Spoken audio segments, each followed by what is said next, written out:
So today I'm going to be sharing with you all of my 2020 reading stats. I'm going to be breaking down pretty much everything I read in 2020 and giving you guys like all the numbers for it.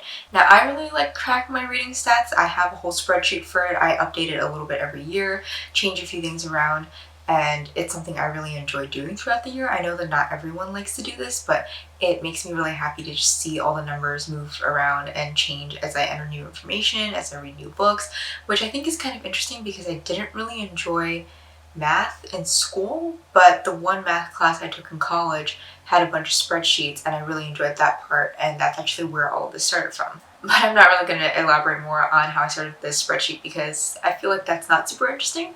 What is interesting is how my reading turned out for 2020. Now, my original goal was to read 12 books. I wanted to reclaim the Goodreads reading challenge for myself and set a lower number so that I could get back into reading and get back into enjoying reading without really having to think about a number as much.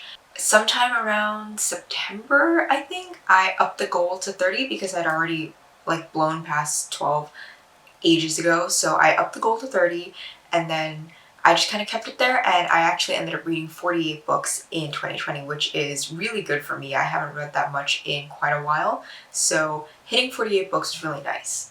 So those 48 books totaled 16,050 pages. Now that number might seem low to you, and it was definitely a surprise to me because I thought it was going to be higher having read 48 books, but it'll make sense a little more as I delve into the other stats that I have for the year. Now 16,050 pages across 48 books meant that I averaged 334 pages per book, which is pretty normal. Most books out there are around 300, 350, 380 pages, I would say, is usually like the high end of the average book, but this is like the ballpark of where I thought it was going to be.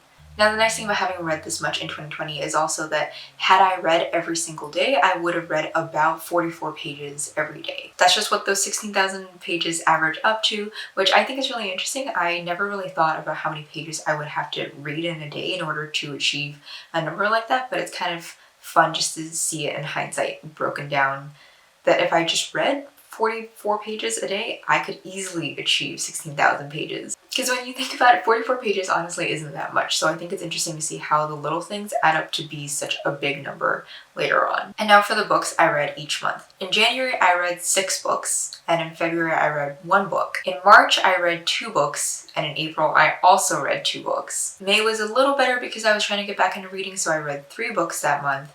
And then in June, I read 7 books. In July, I only managed 2, and in August, I also read 2 books. But then in September, that number went back up with 8 books.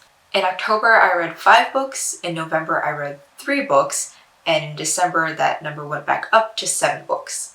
So my average number of books each month was 4 books. And I credit those high numbers mostly to the fact that I live close to a library now, so I have a lot of options to choose from, things that I wouldn't normally have, things that I might not normally buy. I had the option to read from the library. And checking out a bunch of books that all have the same due date means that you read a lot really close to the due date because you need to get these books done and back to the library, which is actually something I'm in the middle of right now. Now for breaking this down by pages, I read 2,000 pages in January, 374 pages in February, 610 pages in March, and 643 pages in April. I read 1,304 pages in May, and then 2,662 pages in June. 1,057 pages in July and 510 pages in August. 2,726 pages in September, which is really impressive. 1,842 pages in October, which I mostly credit to Addie LaRue being so long. 485 pages in November, and 1,837 pages in December. Averaging that out, that is 1,338 pages per month, which I think is pretty good. That's right about on par with where you think 4 books a month would be when you think about the average number of pages in a book. Now, of the 48 books that I read, 26 of them were standalones, which makes sense because I've been reading a lot more standalones than I have in previous years. 13 books were part of series in some way. I actually don't know how that number is that high because I feel like I didn't read that many series, but I mean, I'm glad that it's that high. 8 books were part of trilogies, and 1 book was part of a duology because I did not finish the Six of Crows duology yet. Now for the format in which I read these books. 25 were hardcovers, 17 were paperbacks, 5 were audiobooks, and 1 was an ebook. And yes, that ebook is Cam's erotic novel that I read for a satirical review. Am I kind of sad to count it as part of my wrap up for the year? A little bit, but it got me the ebook thing on my spreadsheet, so I feel like I can't be too mad at it anyways, and it added 15 pages to my overall stats, plus a whole book to my overall stats. So honestly, like, I feel like there's pros and cons here to making that part of my end of year wrap up. I am happy to say that I knocked 31 books off my TBR this year, which is impressive because I feel like I haven't gone through this much of my TBR in a really long time. So knocking 31 books off is really satisfying. I borrowed 16 books from the library, which is good because that means I'm using my local library. And one of the books that I read was from my roommate because I borrowed her copy to read something for class. Now, to break that down by genre, I read 6 contemporaries, 9 fantasies, 8 mystery/thriller books, 2 nonfiction, 1 sci-fi, 4 historical fiction, 10 horror, 1 magical realism, 4 textbooks. I consider these textbooks because I read them for class, 1 erotica, which is Cam's quote-unquote novel, 1 book of poetry, and 1 literary fiction novel. It's nice to see the diversity in what I read because normally I would say that I read primarily fantasy and mystery. This year, horror beat out both those genres by at least a book or 2. And I think that's interesting because this was the year I kind of discovered horror. I had gotten an ARC that I won in a giveaway and I read it. Wasn't the best, but I started to think about maybe exploring the genre a little more. I had The Green Mile, which is technically a bit of horror and a bit of mystery. I see it more classified as horror because it's Stephen King, and not really liking that either. I decided to try graphic novels, which I think is kind of where I found a little more enjoyment. I really enjoyed the Lock & Key series, which is what primarily made up that category.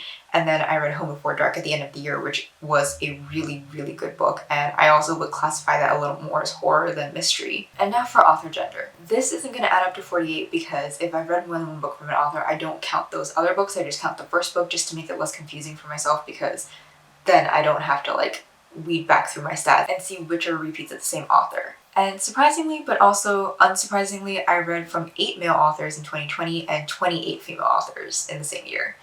My reading has always been geared more towards female authors, and I think that's just been kind of the stories that I gravitate towards. Also, a lot of my TBR shelf is made up of female authors. I don't tend to gravitate towards male authors as much. For some reason, I don't know why. That's not to say I don't like them, I just don't gravitate towards them as much. My reading as of the past like 3 or 4 years has been predominantly female authors with a few male authors scattered in here and there. I think it has something to do with the age groups that I read in, although I'm not entirely sure. I might have to compare that with previous year's stats, but I always think it's interesting to look at that too.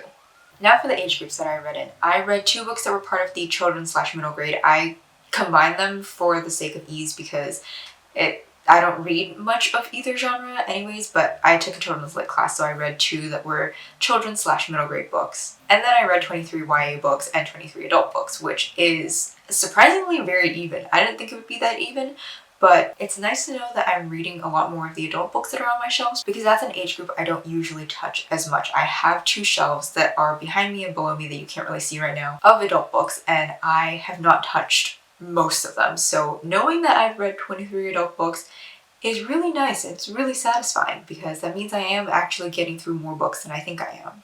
Now for my star ratings. I had 25 star books this year, which I think is good because it's always nice to know that I'm picking books I'm really enjoying. There were 8 4.5 star books, 7 4-star books, 5 3.5 stars, 5 3 stars, 1 2.5 star, and 2 2-star books. I haven't rated anything lower than 2 stars this year, which I think is always a good thing. I like knowing that I'm picking books that I mostly enjoy and that aren't frustrating me because that's usually what leads me to give a book 2 stars or less. I like not rating books less than 2 stars.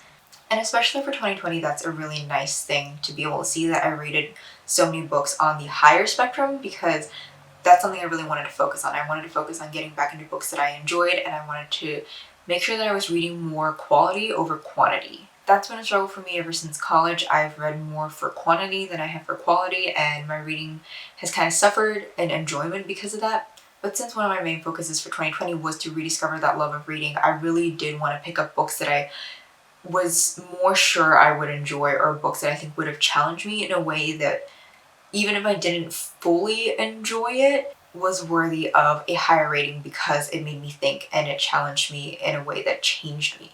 And lastly, to break down my reading stats by the page lengths of each book, I read 7 books that were less than 200 pages, most of which were graphic novels, 4 books that were over 200 pages, 25 books that were over 300 pages, 7 books that were over 400 pages, 4 books that were over 500 pages, and 1 book that was over 600 pages.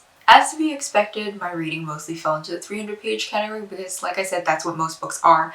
But it's nice to know that I did read books that were bigger than that, because big books I feel like are usually intimidating, but I do have a lot of big books on my shelf, so I do want to get through them, and it's nice to know that I am getting through them, albeit slower than I get through my 300-page books. Now, I think the stats that interest me the most are the formats I read in and the genres I read in. I would say that I normally read physical books just because I prefer the feeling of them. I would read more audiobooks if I were commuting to work or if I was in school, but since I've graduated from school and I don't have a job yet, audiobooks aren't really as much of a thing. I tend to listen to podcasts instead of audiobooks because it's just easier for me. In previous years, I listened to a lot more audiobooks because I would listen to them on the way to class. I would listen to them while I was cleaning my room, doing really menial things where I just wanted something in the background. But in 2020, I just really didn't listen to that many audiobooks in comparison to previous years. I also think it's interesting that I don't read that many ebooks. I have read a lot of ebooks in the past. When I first started out with my book blog back in 2015, I read a lot of e-arcs from NetGalley, but in recent years that just hasn't happened as much. I find it harder for me to focus with ebooks. A lot of people say they read faster with ebooks, but I find that without being able to see how much I have left, it takes me longer to get through an ebook than I would normally think. And also, in all honesty, I just kind of neglected my iPad mini because I just didn't carry it around with me. And when I did, I was using it to help me with schoolwork and stuff like that. So I wasn't really using it for reading. But since my library does have ebooks that I can borrow, I should probably get back into that a little more because I think it's another way to get through books in a different format that might be faster. I don't exactly know. I would like to get back into trying ebooks because I know that there are some books that I sped through in the ebook format that I probably wouldn't have enjoyed much in the physical format. And like I said with genres, I always think it's really interesting because in my mind, I read mostly fantasy and mostly mysteries, and to me, that's like 80% of my reading. Turns out that's not actually 80% of my reading. So getting to see the breakdown of my genres and seeing what I could read more of and what I read way too much of is always interesting for me. I'm also always interested in the surprise genres that I don't think I read. Like, I read 4 historical fictions and I didn't think I read that many. It's a genre I've been wanting to get back into, and I think unknowingly I did kind of start that journey, and I would like to continue doing that in 2021. But what also surprised me is that I read 6 contemporaries.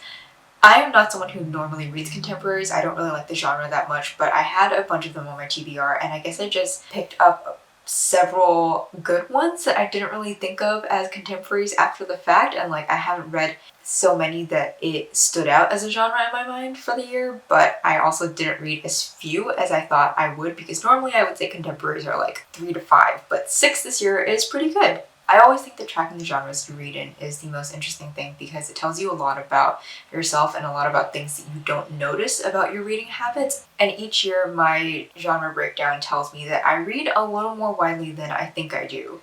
So that's always an encouraging thing as I move forward and as I try to push myself to read in different genres more and more. Like I said, I'm working on diversifying the genres I read in because I think that's a really good thing to do. And I want to push myself more to read in the literary fiction genre, especially because I think there's a lot of stuff I've missed out on because I'm intimidated by the term literary fiction. But when you think about it, Addie LaRue is considered literary fiction, and I love that. So I think that if I do my research and I'm picky about the things that I read in the literary fiction genre, I could enjoy a lot more stuff, and I think it would be beneficial to me because I like books that make me think and I like books that challenge me a lot. Now, a couple of things that I'm adding / changing for my 2021 stats is I'm going to be tracking the amount of time it takes me to read each book, and I'm also going to be tracking where the author is from. Mostly because I want to know how long it takes me to read a book on average, and I also want to know how white my shelves are, which I am guessing is a lot more white than I would like. I'm trying to diversify that a lot more. I'm trying to be really intentional about reading authors that are especially outside of North America and Europe, I think that would be really beneficial. I do want to read more from authors of color because I think that's a group of authors that I tended to neglect because most of publishing is very, very white. But looking at my shelf, I do know that there are authors of color here. I just want to expand that more, and I want to be more intentional about reading from those people because I want to support them. As someone who wants to be in the publishing industry, who wants to publish her own books, being a person of color, I already know how hard it is for people of color to make it in the publishing industry. So I want to support authors of color because they're blazing the trail for people like me who want to break into the industry more. I hope that was interesting to you guys. It was definitely interesting to me. I always like watching stuff like this. I like looking at my own stats because it teaches me a lot about who I am as a reader, and it tells you a lot about what other people's reading tastes are. That is all that I have for this video, and I will see you guys with a new one next Saturday. Bye!